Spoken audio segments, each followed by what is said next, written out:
போன வீடியோவில் பார்த்த விஜயராகவ பெருமாள் கோயிலேருந்து இந்த கோயில் வந்து 4 கிலோமீட்டர் டிஸ்டன்ஸில் இருக்குங்க. தாமல் வராகேஸ்வரர் கோயில் இன்றைக்கி பார்க்கலாங்க. Hi, hello, welcome. நான் உங்கள் ராம்கி. 7 அடுக்கு கொண்ட ராஜகோபுரம் மேற்கு பார்த்தவாறு இருக்குங்க. நம்மளோட சேனலில் காலாஷ்டி கோயில் பார்த்துருப்பீங்க. அதுக்கு இணையான பரிகார ஸ்தலம் என்று கூறப்படுகிறது. பிரம்மாண்டமான நுழைவாயில், அதில் அழகிய சிற்பங்கள் செதுக்கப்பட்டிருக்குங்க. இந்த கோயில் வந்து பாடல் பெற்ற ஸ்தலம் கிடையாதுங்க.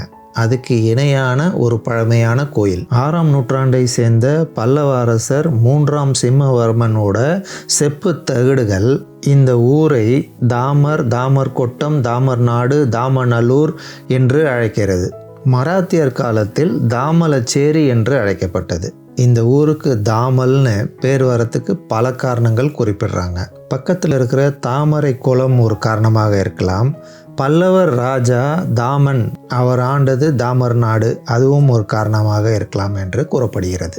இந்த கோயிலில் உள்ள சிலைகள் மற்றும் கட்டடக்கலைகளை வைத்து பார்க்கும்போது 7ஆம் நூற்றாண்டை சேர்ந்த பல்லவ மன்னர் 3ஆம் நந்திவர்மன் இக்கோயிலை கட்டியதாக நம்பப்படுகிறது. பின்னர் 2ஆம் குலோத்துங்க சோழர், 2ஆம் ராஜராஜ சோழர் இக்கோயிலோட சீரமைப்பு பணிகள் எல்லாம் செய்ததாக கல்வெட்டுகள் குறிக்கின்றன. அதன் பின் வந்த விஜயநகர அரசர்கள் திருமலராயர் மற்றும் அச்சுதராயர் 16ஆம் நூற்றாண்டில் இக்கோயிலுக்கு செய்த திருப்பணிகள் எல்லாம் கல்வெட்டுகள் குறிக்கின்றன. ராஜகோபுரம் வந்து விஜயநகர நாயக்கர் காலத்தில் கட்டினதாக குறிப்பிடுறாங்க. இந்த கோயில் வந்து காஞ்சிபுரம் மாவட்டத்தில் இருக்குங்க. காஞ்சிபுரத்துலேருந்து 16 கிலோமீட்டர், அரக்கோணத்துலேருந்து 33 கிலோமீட்டர். ஒருவேளை நீங்கள் கீழம்பாக்கம் பஸ் ஸ்டாப்லேருந்து வந்தீங்கன்னா 66 கிலோமீட்டருங்க. இந்த கோயிலோட லொக்கேஷன் லிங்க் வந்து டிஸ்கிரிப்ஷனில் கொடுத்துருக்கேங்க. இந்த கோயிலோட ஸ்தல வரலாறு இங்கே குறிப்பிட்டிருக்குங்க. கொஞ்ச நாளைக்கு முன்னாடி நம்ம வந்து நித்திய கல்யாண பெருமாள் பார்த்தோங்க. அந்த வீடியோவில் விஷ்ணு பகவானோட வராக அவதாரம் பற்றி சொல்லியிருந்தேன். இந்த ஸ்தல வரலாறுலேயும் அந்த கதை உள்ளே வருதுங்க. அந்த கதையில் சிவபெருமான் உள்ளே வர பார்ட்டை சொல்லலை, இந்த கதையில் இவர் வராருங்க. காஞ்சி புராணத்தில் இக்கோயில் குறிப்பிடப்பட்டுள்ளதுங்க. ராகு கேது தோஷம் நீங்கும் பரிகார ஸ்தலம். மூலவர் சன்னதிக்கு வெளியே இருக்கிற இந்த வெளிப்புற மண்டபம் வந்து விஜயநகர பேரரசர்களால் கட்டப்பட்டது என்று நம்பப்படுகிறதுங்க. இந்த முக மண்டப தூண்களில் இருக்க சிற்பங்கள் எல்லாம் அற்புதமாக இருக்குங்க. விஷ்ணுவோட அவதாரங்கள், ராமாயண காலத்து சிற்பங்கள் எல்லாம் கூட இருக்குங்க இதுலேயே. இந்த மண்டபத்துக்கு முன்னாடியே கொடிமரம், பலிப்பீடம், நந்தி பகவான் இருக்கிறாருங்க. நம்ம ஏற்கனவே பார்த்த மணிகண்டேஸ்வரர் கோயில், விஜயராகவ பெருமாள் கோயிலும் இந்த கோயிலும் ஒரே நாளில் பார்க்கலாங்க. மணிகண்டேஸ்வரர் கோயில் மட்டும்தான் கொஞ்சம் டிஸ்டன்ஸாக இருக்குங்க. வாங்க உள்ளே போய் இந்த கோயிலோட சிறப்புகள்லாம் பார்க்கலாங்க. மூலவர் வராகேஸ்வரர், தாயார் கௌரி அம்மன். மூலவர் சன்னதி வந்து பல்லவர் காலத்தில் கட்டப்பட்டதுங்க. மூலவர் சன்னதிக்கு எதிர்க்க இருக்கிற தூண்களும் இங்கே இருக்கிற தூண்கள்லையும் வந்து பார்த்திங்கன்னா சிற்ப வேலைப்பாடுகள்லாம் ரொம்ப அற்புதமாக இருக்குங்க. இருட்டாக இருக்கிறதுனால கொஞ்சம் தெரியல. கிருஷ்ணதேவராயரோட மகனான திருமலராயரோட காலத்து கல்வெட்டுகள்லாம், அதாவது 16ஆம் நூற்றாண்டு கல்வெட்டுகள் இந்த கோயிலுக்கு வரி விலக்கை பற்றி குறிக்குதுங்க. கோயிலுக்கு நன்கொடையாக வழங்கிய நிலத்தில் வரும் வருமானத்திற்கு வரி விலக்கு செய்யப்பட்டிருக்குங்க. அந்த வருமானத்தை வந்து பூஜைக்கு இவங்க வந்து பயன்படுத்தலாம். அதன் பின் வந்த விஜயநகர பேரரசர் அச்சுதராயரோட கல்வெட்டுகளும் அதே தாங்க குறிப்பிடுது. நன்கொடையாக பெறப்பட்ட நிலங்களை வந்து விவசாயத்திற்கும் அதன் மூலியமாக வரும் வருமானத்தை வந்து பூஜைக்கும் மற்றும் கோயிலுக்கும் செலவிட வந்து இவங்களுக்கு வரி விலக்கு செய்யப்பட்டதுங்க. சிவபெருமானும் விஷ்ணு பகவானும் இணைந்து வரும் ஸ்தல வரலாறுகள் சிலவற்றை நம்ம முன்பே பார்த்துருக்கோங்க. விஷ்ணு பகவானோட அவதாரத்தில் அந்த அவதாரத்துக்கு உரிய இயல்பான குணாதிசயங்கள் வந்து அப்படியே இருக்குங்க. பக்தர்களுக்கு தீங்கு விளைவிப்பவர்கள் மேலே அடங்காத கோபத்தோடு இருப்பார். அந்த மாதிரி விஷ்ணு பகவான் கோபத்தோடு இருக்கும்போது சிவபெருமான் அவதாரம் எடுத்து இவரை சாந்தப்படுத்த வருவதுண்டு. நரசிம்ம அவதாரம் எடுக்கும்போது அவரோட உக்கிரத்தை குறைக்க சிவபெருமான் வந்து ஷரப அவதாரம் எடுக்கிறார். இந்த ஸ்தல புராணம் வந்து விஷ்ணு பகவானுடைய 3ஆவது அவதாரமான வராக அவதாரத்தோட தொடர்புடையதுங்க. மூலவர் சன்னதியை சுற்றி நீங்கள் வலம் வரும்போது இங்கே நீங்கள் 63 நாயன்மார்கள் பார்க்கலாங்க. 2 வெவ்வேறு காலகட்டங்களில் கட்டப்பட்ட தூண்களும் பார்க்கலாங்க. ஒன்று வந்து சோழர்கள் காலத்துலேயும், ஒன்று வந்து விஜயநகர பேரரசு காலத்து தூண்களும் பார்க்கலாங்க. மூலவர் சன்னதி சுற்றி இருக்கிற செவ்வறுலேயும் அடித்தளத்துலேயும் கல்வெட்டுகள்லாம் இருக்குங்க. சுற்றி வலம் வரும்போது விநாயகர், தக்ஷணாமூர்த்தி, லிங்கோத்பவர், பிரம்மர், துர்கையெல்லாம் பார்க்கலாங்க நீங்கள். மாசி மாதத்தில் வந்து சூரிய ஒளி வந்து மூலவர் மேலே படுற மாதிரி அமைச்சிருக்காங்க. வராக அவதாரம் பற்றி டீட்டெயிலாக வந்து நித்திய கல்யாண பெருமாள் வீடியோவில் நான் சொல்லியிருக்கேங்க. இருந்தாலும் இந்த வீடியோவில் அதை பார்க்காதவங்களுக்கு ஷார்ட்டாக கொஞ்சம் சொல்கிறேங்க. இரணிய கசிபுவோட தம்பி தான் வந்து இரணியாட்சன். இரணிய கசிபுவை வதம் செய்ய எடுத்த அவதாரம் தான் நரசிம்ம அவதாரம்.